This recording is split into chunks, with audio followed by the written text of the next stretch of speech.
শুকরিয়া আদায় করছি আল্লাহর একান্ত মেহেরবানি যে এই বিজয় আল্লাহ তাআলা দান করেছেন।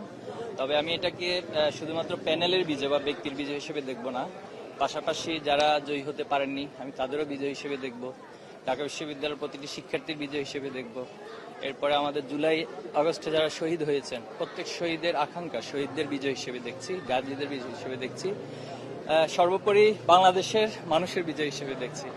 তো এই বিজয়কে তখনই পূর্ণতা পাবে যখন আমাদের প্যানেল থেকে যে ইশতেহার দেওয়া হয়েছে, যে প্রতিজ্ঞাগুলো করা হয়েছে, যখন আমরা সেটা পূর্ণ করতে পারবো আমি আশা করি তখনই আমাদের এই বিজয়টা পূর্ণতা পাবে ইনশাআল্লাহ।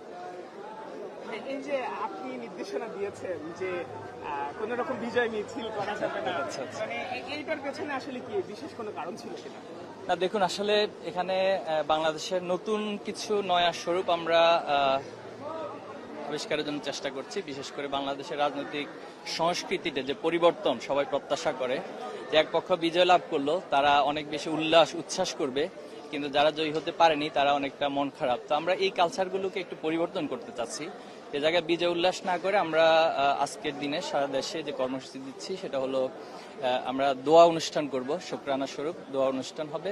পাশাপাশি শহীদ পরিবার যারা আমাদের জুলাই আগস্টে শহীদ হয়েছেন সেই শহীদদের পরিবারের সাথে সাক্ষাৎ, তাদের কবর জিয়ারত এবং আহত পঙ্গুত্বদের সাথে সাক্ষাতের এই কর্মসূচি আমরা ঘোষণা করেছি।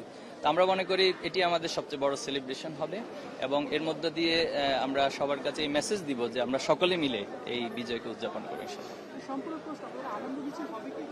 না, আমরা বলেছি ইতিমধ্যে যে কোনো মিছিল আমরা করব না এবং মিছিল না করার জন্য আমরা সারা দেশে সেই নির্দেশনা দিয়েছি।